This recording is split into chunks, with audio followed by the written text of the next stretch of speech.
ہمیشہ اعلان کیا تھا میرے آنے کا. ٹھیک ہے, تشریف رکھیں, اعلان دے دیں.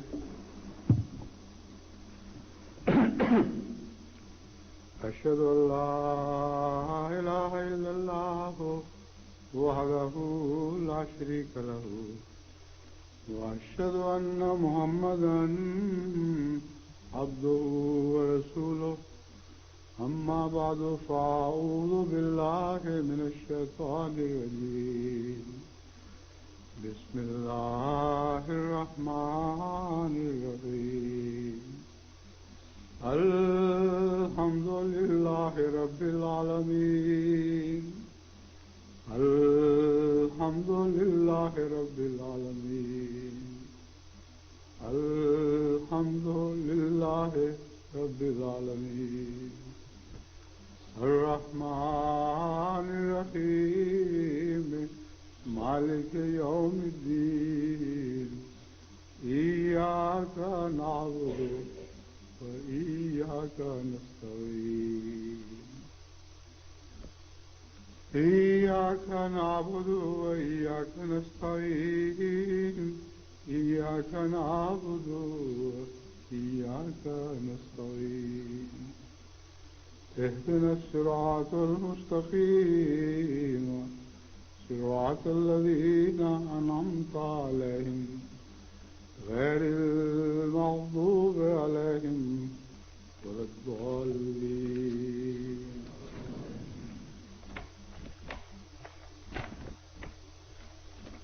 گزشتہ کچھ عرصے سے میں مسجد میں نماز پڑھانے کے لیے حاضر نہیں ہو سکا. اس کی وجہ کچھ بیماریاں تھیں, ذہنی طور پر پریشانیاں تھیں, جن کی وجہ سے دماغ میں ذرا وضاحت کے ساتھ بات کو بیان کرنا ذرا مشکل ہوتا تھا. بہرحال ان پریشانیوں کی بڑی وجہ تو گزشتہ سال کے جلسہ کی ایک عظیم شان کامیابی اور خدا کا بہت بڑا احسان تھا, جس میں اس نے ہماری ایک خواہش کو پورا کر دیا کہ ہم 1 کروڑ ہو گئے. اس کے بعد کچھ تو ملاقاتیوں کی وجہ سے ذہن پہ پریشانی رہی, کیونکہ 21,000 مرد اور عورتیں سارے ملنے کے لیے آنا چاہتے تھے, اور شاید دوستوں کو معلوم نہیں کہ جلسے سے بہت بڑھ کر, اس کی ساری تقاریب سے بڑھ کر ملاقاتوں کا بوجھ ہوتا ہے. اس میں اچھی خبریں سنانے والے بھی تھے اور بری خبریں سنانے والے بھی تھے, نہایت تکلیف دہ حالات بتانے والے بھی ہوتے تھے. ایسی عورتیں بھی تھیں جن کی زندگی غموں اور فکروں سے پاگل ہوئی ہوتی تھی. وہ سارے بوجھ وہ میرے ذہن پر خود بخود لاگتے رہے اور بے انتہا پریشانی ہوئی. پھر اس کے علاوہ ان کے رخصتانے کا, جانے کا وقت, اور پھر اصرار کہ پھر دوبارہ ملیں گے, پھر ساتھ کھڑے ہو کر تصویریں کھنچوانا. 21,000 آدمیوں سے اگر آپ مل کے دیکھیں تو میرا خیال ہے ایک عام انسان کا دماغ بھی کسی حد تک بہنا ضرور جائے گا. اور ہر ایک شخص اپنے مسئلے کو میرا مسئلہ ہی سمجھتا ہے, اور یہ درست ہے. میرا مسئلہ اس کا مسئلہ, اس کا مسئلہ میرا مسئلہ. اور بعض ایسی راز کی باتیں بھی بیان کر دیتے ہیں بعض دفعہ, جن کا بیان کرنا نہ عورت کے لیے مرد کے خلاف مناسب ہے, نہ مرد کے لیے عورت کے خلاف مناسب. اور وہ یہ عادت بڑی خطرناک اعصاب شکن ثابت ہوتی ہے. تو یہ سارے بوجھ اکٹھے, اور پھر اچانک خلا آیا. جلسے کے بعد, اتنے کاموں کے بعد اچانک جیسے وقت کا ایک خلا آ گیا, اور اس کے نتیجے میں ذہن اس قسم کی سوچوں میں مبتلا ہو گیا. ایک چکر سے چل پڑا, جس کے پیش نظر میں نے سمجھا کہ مناسب نہیں ہے کہ اس ذہنی کیفیت کے ساتھ جب دماغ باتوں میں الجھا ہوا ہو تو اس وقت میں نماز پڑھا سکوں. یہ مختصر بیماری کی تفصیل ہے, لیکن آج جمعۃ المبارک 10واں جمعۃ المبارک ہے, جس کو ہم فرائیڈے دی 10th کہتے ہیں. اس لیے میری دعا تھی اللہ سے آج فرائیڈے 10 کو میں جماعت کو مایوس نہ کروں اور یہ فرائیڈے 10 میری آئندہ صحت کا آغاز بن جائے. اسی پہلو سے میں اللہ تعالیٰ کے فضل کے ساتھ آپ سب کے سامنے حاضر ہو گیا ہوں تاکہ آپ اپنی آنکھوں کے سامنے دیکھ لیں کہ میں بالکل نارمل ہوں. میرے ہوش و حواس درست ہیں, میرے تمام قواعد درست ہیں اور ہر بات جو کہہ رہا ہوں بڑے یقین کے ساتھ اور پورے اعتماد سے کہہ رہا ہوں. اس مختصر بیماری کے تعارف کے ساتھ میں آپ کو ایک نصیحت کرنا چاہتا ہوں. اللہ تعالیٰ فرماتا ہے ان اللہ یغفر الذنوب جميعا. اللہ تعالیٰ فرماتا ہے لا تقنطوا من رحمۃ اللہ. اس لیے جتنے بھی لوگ اپنے نفس پر غور کر کے دیکھیں گے انہیں غور کرتے وقت اندر سے کچھ نہ کچھ گناہ نظر آ جائیں گے اور اس کو ان گناہوں کو استغفار سے ڈھانپنا چاہیے. ان گناہوں کو اچھالنا نہیں چاہیے. خدا کے حضور عرض کرنا تو الگ بات ہے مگر اگر اچھال کر پیش کریں گے تو یہ بھی ایک بیماری کا پیش خیمہ بن سکتا ہے. استغفار کریں, اپنے گناہوں اور کمزوریوں کو چھپائیں اور توکل رکھیں کہ اللہ تعالیٰ چاہے تو سب کچھ بخش سکتا ہے, نہ چاہے وہ مالک ہے کچھ بھی نہیں بخشے گا, لیکن اس کی بخشش کی کوئی اتھا نہیں, کوئی کنارہ نہیں, کوئی وسعت اس کی بخشش کو محیط نہیں کر سکتی. اس لیے جس کامل رسول نے یہ کامل یقین دیا ہے خدا تعالیٰ کو بندے, اس نے زندگی کو رہنے کے قابل بنا دیا. ورنہ ہر شخص موت کے وقت جب اپنی پرانی باتوں کو سوچے اور گناہوں کو سوچے تو اس کے نجات کا کوئی رستہ نظر نہ آتا. صرف ہمارے آقا و مولا حضرت محمد مصطفیٰ صلی اللہ علیہ وآلہ وسلم نے بڑے سے بڑے گناہ گاروں کے لیے بھی مغفرت کے راستے کھولے ہیں اور بڑے سے بڑے نیکوکاروں کے لیے بھی تنبیہ کی ہے کہ تم بھی جہنم میں جا سکتے ہو. نیکوکاروں کو اگر اپنی نیکی کا بہت ہی اعتماد ہو یا غرور ہو تو بسا اوقات وہ نیکی کرتے چلے جاتے ہیں یہاں تک کہ بظاہر جہنم کے قریب ہو جاتے ہیں, مگر پھر کوئی ایسا اندرونی نقص سامنے آ جاتا ہے کہ گویا اس جہنم کے جنت کے قریب آ جاتے ہیں کہ وہ اس جنت کے دروازے کے گویا قفل لگا دیتے ہیں, پھر وہ پیچھے ہٹنے لگ جاتے ہیں. بسا اوقات لوگ پور بھر بدیاں کرتے ہیں یہاں تک کہ جہنم کے قریب پہنچ جاتے ہیں, پھر اللہ تعالیٰ ان کی دل کی کسی نیکی کو قبول کرتے ہوئے انہیں جہنم سے دور کھیلنا شروع کر دیتا ہے. اللہ تعالیٰ کی مغفرت کے راہیں تو لامتناہی ہیں. یہاں تک کہ کنچنی کے متعلق بھی فرمایا ساری زندگی کنچنی رہی اور ایک کتے کو اس کے کنویں کے کنارے پر اپنا بوٹ اتار کر اس میں سے پانی نکال کر اپنے دوپٹے سے بوٹ باندھا, اس سے پانی پلایا تو اللہ تعالیٰ نے اس کو بھی بخش دیا. اب یہ خدا تعالیٰ کی شان ہے, وہ اس کے لیے وہ نقطہ نواز ہے. دل میں نیکی کا نقطہ ضرور قائم رکھنا چاہیے اور ایسے بخشش کے معاملات میں اکثر میں نے دیکھا ہے کہ جو بنی نوع انسان کے حقوق کا ادا کرنے میں مستعد ہو اور دیانتداری سے خدمت کرتا ہو یتامہ کی, غریبوں کی, بسا اوقات ان کی بخشش کے راستے زیادہ نکلتے ہیں.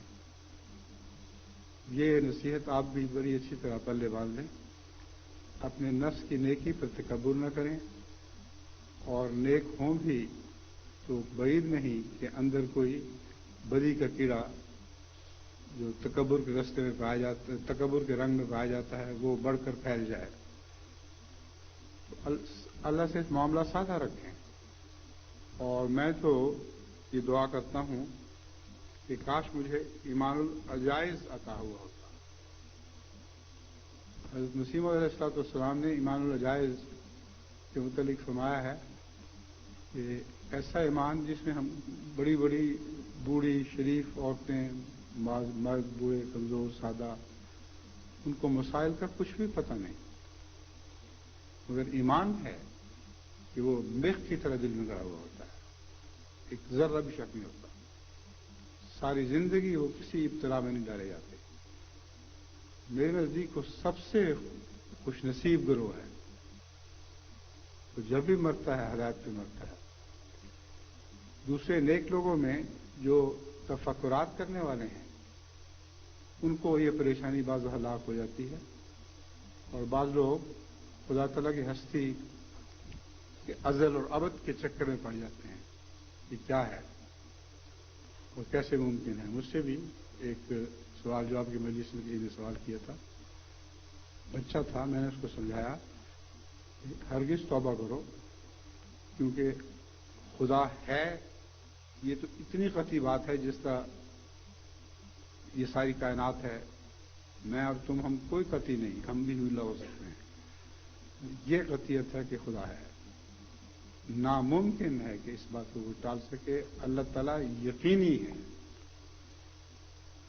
اتنا کامل یقین خدا تعالیٰ کی ہستی کا میرے دل میں ہے کہ میں خدا کی قسم کھا کر آج کو کہتا ہوں کہ آج دنیا میں شاید ہی کوئی اور انسان ہو جس کو خدا تعالیٰ کی ہستی کا اپنے تجربے سے اتنا کامل یقین ہو جتنا مجھے ہے، اور اس میں کوئی مبالغہ نہیں، کوئی تکبر نہیں، لازماً یہ بات 100% درست ہے۔ بس اس کے باوجود اگر میں یہ سوچنے لگوں ازل اور ابد تو میرا دماغ بنا جائے گا، اور چونکہ اپنی بعض تحریرات میں سوال جواب میں یہ مضمون چھیڑنا پڑتا ہے، اس لیے یہ بھی ایک ذہنی پریشانی کا موجب بن جاتا ہے۔ جتنے بھی مجھ سے سوال جواب کے موقع پر ذہنی ملتے ہیں، جب بھی وہ ازل اور ابد کا سوال اٹھاتے ہیں،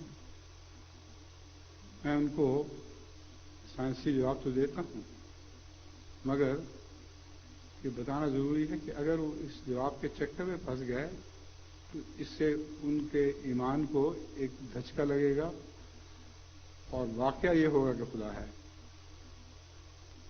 تبھی حضرت صلی اللہ علیہ وآلہ وسلم نے فرمایا کہ خدا تعالیٰ کی ہستی پر ایمان تک تو رہو، مگر اس کی ہستی کی کنہ نہ تلاش کرو، بالکل کوشش نہ کرو کہ اس کی ہستی کو سمجھ سکو۔ اس میں عیسائیوں کی طرح کیمسٹری نہیں ہے جس میں تضاد پایا جاتا ہے، لیکن وہ ذات جس جیسا کوئی ہے ہی نہیں، لیسا کا مثلیش ہے، اس ذات کو مثالوں سے سمجھنا یہ بڑا مشکل کام ہے۔ ہماری جتنی بھی مثالیں ہیں وہ انسانی سوچ کی مثالیں ہیں، اور جو شخص کسی مثال پر پورا ہی نہیں اترتا، اس کی مثال ہی الگ ہے، وہ اپنی مخلوق سے کسی پہلو سے بھی برابر نہیں ہو سکتا۔ اس کے لیے مخلوق کا سمجھنا اتنا مشکل ہے، اس سے بھی زیادہ مشکل جتنا ایک کیڑا انسان کو سمجھنے کی کوشش کرے، اور انسان نے جو آج ترقی کر لی ہے دنیا میں، اس ساری ترقی کو سمجھنے کی کوشش کرے۔ کیڑا سوچے کہ ایک انسان اتنی تیز رفتار سے کہاں پہنچتا ہے، راکٹ کیسے بنائے ہیں، کچھ پتہ نہیں چلے گا، صرف اتنا پتہ ہے کہ اس کے کن میں ساری زندگی ہے، اس کے کن سے فیکون ہوتا ہے، اور عالم وجود اس سے ہے، اور وہ ہمیشہ سے ہے، اور یہ اس کی فطرت جذبہ کہ ہمیشہ سے پھوٹتی رہے کائنات، یہ دائمی ہے، اس لیے اس کا ایک کنارہ آپ چھو نہیں سکتے، کیونکہ دائمی صفت سے جلوہ ظاہر ہوتا چلا جا رہا ہے، اور دائمی آئندہ بھی اسی طرح ظاہر ہوتا رہے گا۔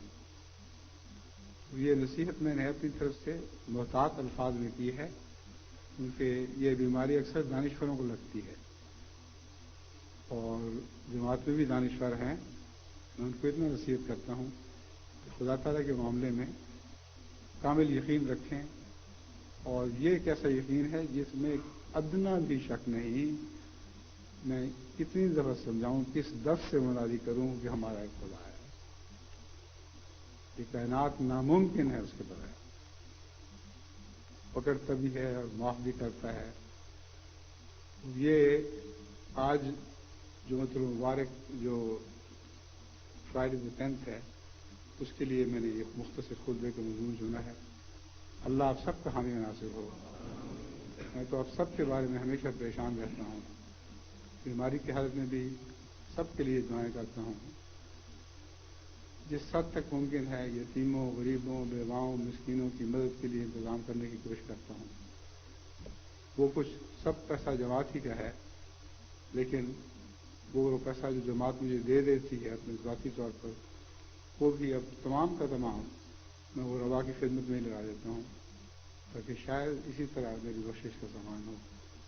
آپ بھی میرے لیے یہی دعا کیا کریں۔ جزاک اللہ۔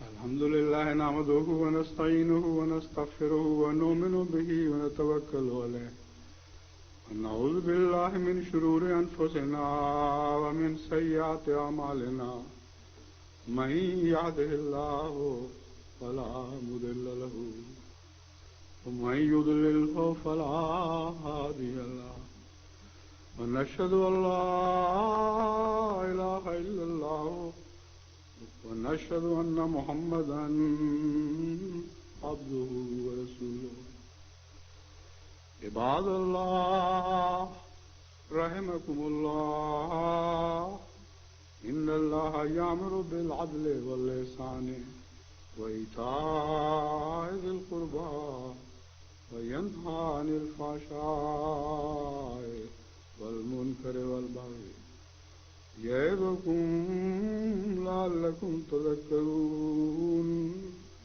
اذكروا الله يذكركم وادعوه يستجب لكم ولذكر الله أكبر۔ آج کے جمعے کے لیے میں نے امام صاحب کو مقرر کیا ہوا ہے کہ وہ ہمارے جمعہ مختصر پڑھا دیں، کیونکہ یہ خطبہ جو دیا ہے اس کا بھی ذہن پہ بوجھ ہے، اور حضرت مسیح موعود علیہ الصلوۃ والسلام کی سنت بھی تھی، اور ان آخری دنوں میں مجھے لطف آ رہا ہے کہ وہ سنت پوری کرنے کی بھی توفیق مل رہی ہے کہ آپ کے لیے امام اور ہوتا تھا، بعض وقت خطبہ آپ دیتے تھے، امام دوسرا امام پڑھاتا تھا۔ تو آج اس سنت کا آغاز بھی کرتے ہیں، اور امام صاحب انشاءاللہ خطبہ پڑھائیں گے۔ تشریف لائیں۔